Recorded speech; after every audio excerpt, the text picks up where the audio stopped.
अस्सलाम वालेकुम and welcome to इन्फॉर्मेटिकल। तो पिछले लेक्चर में हमने सोर्सेस ऑफ ड्रग्स पढ़े थे कि ड्रग जो है वो हमें किन किन सोर्सेस से हासिल होते हैं। तो उनमें हमने प्लांट को वो डिटेल्स के साथ पढ़ा था कि प्लांट्स के रोसेस से हमें कौन कौन से ड्रग्स हासिल होते हैं, प्लांट के लीव से हमारे साथ कौन कौन से ड्रग्स हासिल होते हैं, इसके अलावा प्लांट के जो रूट्स होते हैं उनसे हमारे साथ कौन कौन से ड्रग्स हासिल होते हैं और उनकी यूज जो है वो हम कहाँ कहाँ पे करते हैं। तो हमने प्लांट को डिटेल से पढ़ा था। सेकंड नंबर के सोर्सेस में हमारे साथ आता है एनिमल।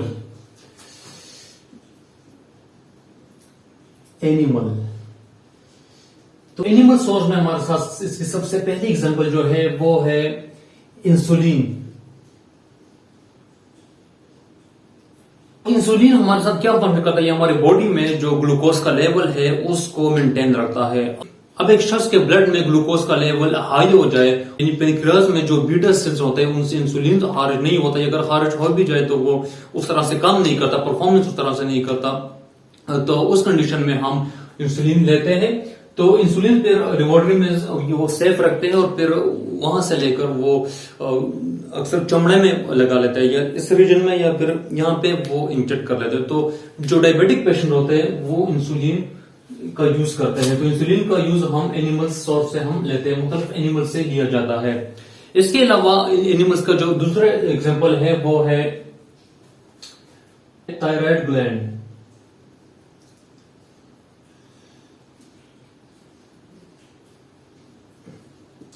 अब थायराइड ग्लैंड क्या चीज है, मैं इसको भी पिछले लेक्चर में एक्सप्लेन कर चुका हूं। अगर किसी ने नहीं देखा है तो वो पिछले लेक्चर में जाकर वो देख सकते हैं। ग्लैंड का एक लेक्चर है, उसमें मैंने थायराइड ग्लैंड को बहुत अच्छी तरह से एक्सप्लेन किया है। थायराइड में फिर भी शॉर्टली आप लोगों को बताता चलूं कि थायराइड ग्लैंड यहाँ पे प्रेजेंट होता है। उसका जो शेप होता है वो तकरीबन कुछ इस तरह से होता है, लाइक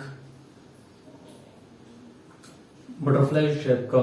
तो इस एक किस्म के हार्मोन्स जो है वो सीक्रेट होता है विच इज कॉल्ड थायरोक्सिन। तो थायरोक्सिन जो है वो हम हासिल करते हैं थायराइड ग्लैंड से। थायराइड ग्लैंड हम डिफरेंट एनिमल्स से लेते हैं और उसको सेफ रखते हैं। तो अगर किसी शख्स में थायरोक्सिन की कमी आ जाए या कोई प्रॉब्लम आ जाए तो वही थायरोक्सिन से हम यूज कर सकते हैं। इसके अलावा एनिमल सोर्स में हमारे साथ जो तीसरे नंबर पे आता है वो है, ये बहुत इंपॉर्टेंट चीज है, प्रेग्नेंट वोमेन।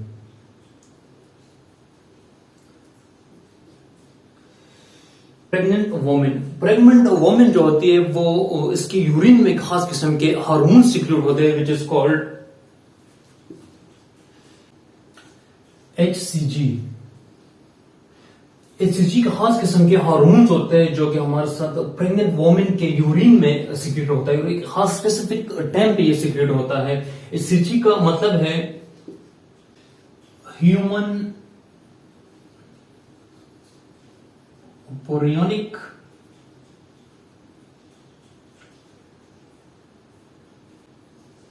ग्रोनाइड ट्राइफीन। तो ये एक किस्म के हार्मोन्स है जो कि हमारे साथ प्रेग्नेंट वोमेन के यूरिन से हासिल होता है। तो उसी यूरिन से हम ये हार्मोन्स लेकर हम अपने साथ स्टोर करते हैं और किसके लिए यूज करते हैं? इनफर्टिलिटी, जिसको बांझपन कहा जाता है। तो ये HCG हार्मोन्स हम इनफर्टिलिटी के लिए यूज करते हैं। इन खवातीन का जो बच्चों का मसला होता है, इनफर्टिलिटी का जो इशू होता है, तो वो यही हार्मोन हम किसी और प्रेग्नेंट वोमेन से लेकर हम उसको अपने लेबोरेटरीज में स्टोर रखते हैं। इसके अलावा इसका जो चौथा पार्ट है वो है ब्लड। तो ब्लड का यूज हम एज ए ड्रग्स किस तरह से करते हैं? आप कह सकते हैं कि एज ए वैक्सीन। ब्लड का यूज हम एज ए वैक्सीन करते हैं। किस तरह से करते हैं? देखो, अब जो रिसेंटली हमारे साथ जो कोरोना के केसेस आ रहे थे, तो फर्स्ट करो एक पर्सन है उसको कोरोना वायरस हो गया। तो कोरोना वायरस होने के बाद जाहिर सी बात है जब एक बंदे को कोरोना वायरस हो जाए तो उसमें जो इम्यून सिस्टम है वो उस वायरस के अगेंस्ट एक्टिव हो जाता है। तो इसी कोरोना वायरस के अगेंस्ट जब वो उस पेशेंट का इम्यून सिस्टम एक्टिव हो जाए तो जिस तरह हमने ब्लड में पढ़ा था कि इसके अगेंस्ट एंटीबॉडीज पैदा हो जाते हैं, तो वही एंटीबॉडीज 15 से 20 दिनों में उसी वायरस का खात्मा कर लेता है। तो 15 से 20 दिनों बाद या 25 दिनों बाद जब वो पेशेंट जो है वो फिर से हेल्थी हो जाए, यानी सेहतमंद हो जाए, तो उसके बाद अब उसकी बॉडी में तो ऑलरेडी वो एंटीबॉडीज पैदा हो चुके होंगे। तो अब जब दूसरा पेशेंट आता है कोरोना का, तो अब इसी हेल्थी पर्सन से जो अभी कोरोना के स्टेज से होके गुजरा है, तो उसके बॉडी में जाहिर सी बात है एंटीबॉडीज जो है वो पैदा हुई होगी। तो आप उनसे ब्लड लेकर उसी कोरोना पेशेंट को आप उसको वो ब्लड दे सकते हैं। तो ब्लड को हम एज ए वैक्सीन यूज कर सकते हैं। इसके अलावा एनिमल सोर्स में हमारे साथ जो पांचवा सोर्स है वो है स्टोमिक। देखो, स्टोमिक में हमारे साथ पेप्सिन और ट्राइप्सिन, पेप्सिन और ट्राइप्सिन प्रेजेंट होता है। तो इन दोनों से भी हम एक खास किस्म के ड्रग्स जो है वो बनाते हैं। किसके लिए? स्टोमिक के पेशेंट्स के लिए हम बना सकते हैं। तो ये हो गया हमारे साथ एनिमल सोर्सेज। तीसरा सोर्स जो है वो है, मैं इसको मिटाता हूं। तो थर्ड नंबर जो सोर्स था वो था हमारे साथ मिनरल सोर्स। जब मिनरल्स में हमारे साथ वो चीज, जैसा मैंने पहली बात कहा था कि वो ड्रग्स जो हम जमीन से हासिल करते हैं, यानी वो चीजें जो हम जमीन से हासिल करते हैं, दैट आर कॉल्ड मिनरल्स। तो मिनरल सोर्स में हमारे साथ जो सबसे इंपॉर्टेंट सोर्स है वो है आयोडीन।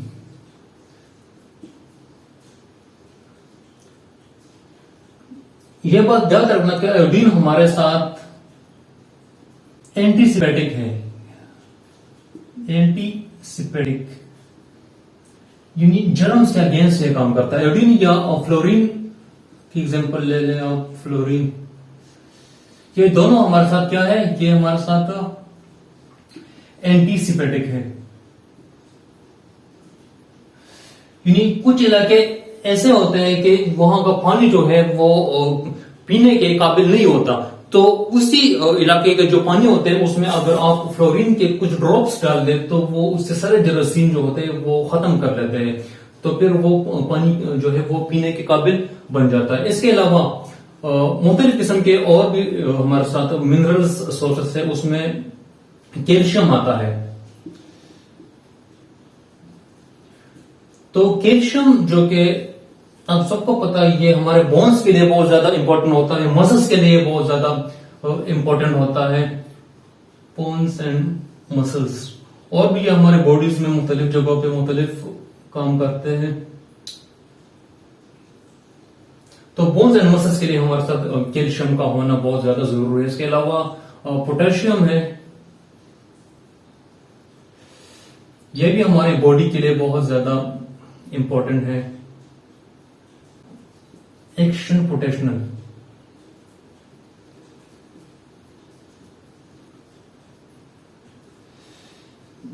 जो इंसान की जो बॉडी में जो करंट दौड़ता है उसको कहते हैं एक्शन पोटेंशियल।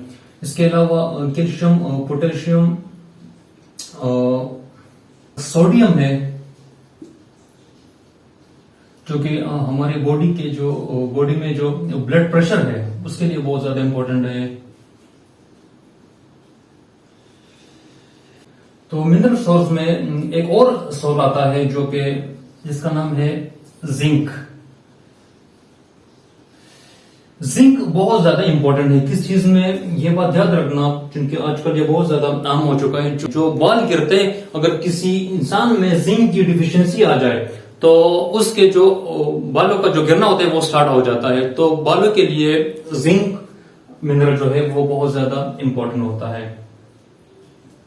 इंपॉर्टेंट फॉर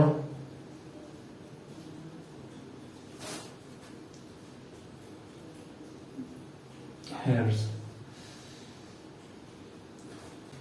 तो ये हो गए हमारे साथ सारे मिनरल सोर्सेज जिससे हम ड्रग्स जो है वो हासिल करते हैं, और उसी ड्रग्स को हम किन किन तरह से यूज करते हैं बॉडी में, उसकी यूजेस कहां कहां पे होती है।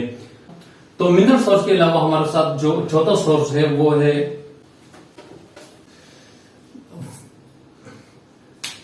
तो 4 नंबर पे हमारे साथ आता है सिंथेटिक।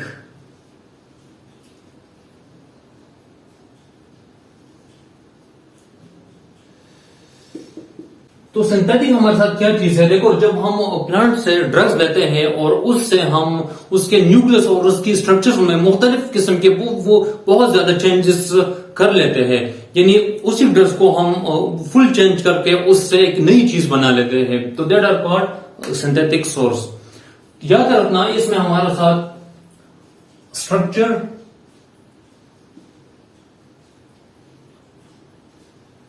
और न्यूक्लियस,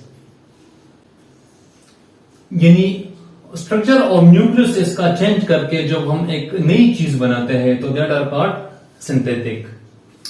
इसके अलावा 5 नंबर पे हमारे साथ आता है semi synthetic.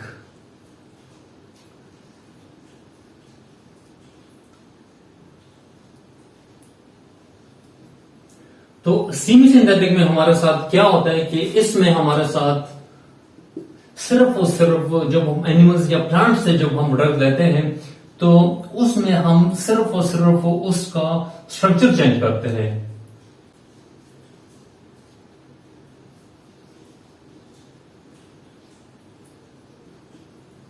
Change of structure.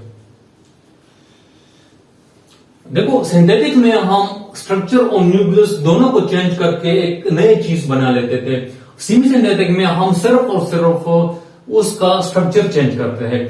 तो उसका स्ट्रक्चर चेंज करके जब हम एक चीज बना लेते हैं तो that are called semi synthetic.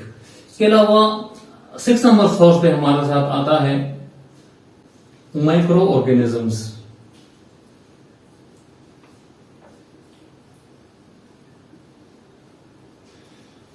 वो ऑर्गेनिजम्स जो हमें आंखों से दिखाई नहीं देते, बल्कि हम उसको माइक्रोस्कोप के थ्रू देखते हैं, तो उसी ऑर्गेनिज्म से हम ड्रग्स जो है वो लेते हैं और उसी ऑर्गेनिज्म के अगेंस्ट ही हम यूज करते हैं। मैं इसकी एक सिंपल सा एग्जांपल देता हूं कि हमारे साथ एक फंजाई है जिसका नाम है पिंसुलियम नोटेटम। ये किस्म का फंजाई है हमारे साथ।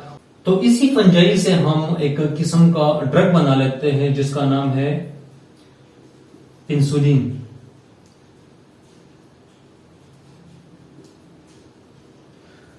तो ये एक माइक्रो ऑर्गेनिज्म जो जाहिर से बात है फंजाई है, फंगस है, दूसरे फंगस से हम इंसुलिन ड्रग्स जो है वो हासिल करते हैं।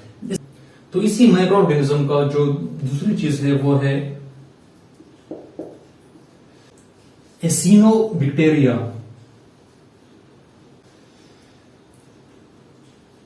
क्योंकि ये हमारे साथ एक माइक्रो ऑर्गेनिज्म है, तो इससे हम एक खास किस्म का ड्रग बनाते हैं जिसका नाम है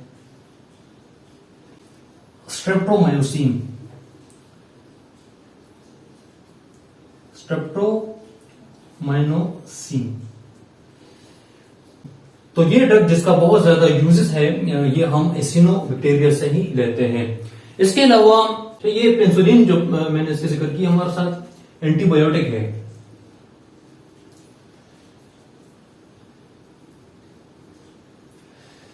अच्छा, तो ये हो गए हमारे साथ माइक्रो ऑर्गेनिजम्स सोर्स जिनमें हमारे साथ पेंसुलिन हो गया और इसके अलावा ये स्ट्रेप्टोमायोसिन जो हो गया। हम ये दोनों ड्रग जो है वो माइक्रो ऑर्गेनिज्म से ही हासिल करते हैं। इसके अलावा जो आखिरी सोर्स है वो मैं यहां पे लिख लेता हूं इसको। तो जो 7वां और आखिरी सोर्स हमारे साथ रह गया वो है recombinant DNA technology. Recombinant DNA technology.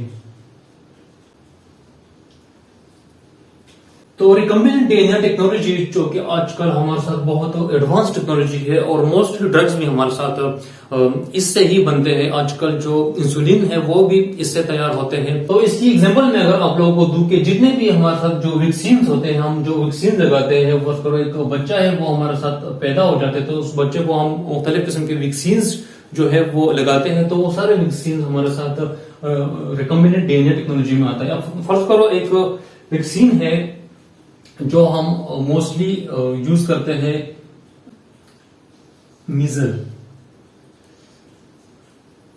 हमारे साथ एक किस्म का वायरस है जिससे जो अक्सर पूरी बॉडी पे बहुत सारे दाने निकल आते हैं। तो इसी मीजल वायरस से बचने के लिए हम बच्चों को मुख्तलिफ किस्म के टीके लगाते हैं। तो वो सारे टीके जो होते हैं वो हमारे साथ रिकॉम्बिनेंट डीएनए टेक्नोलॉजी में आते हैं।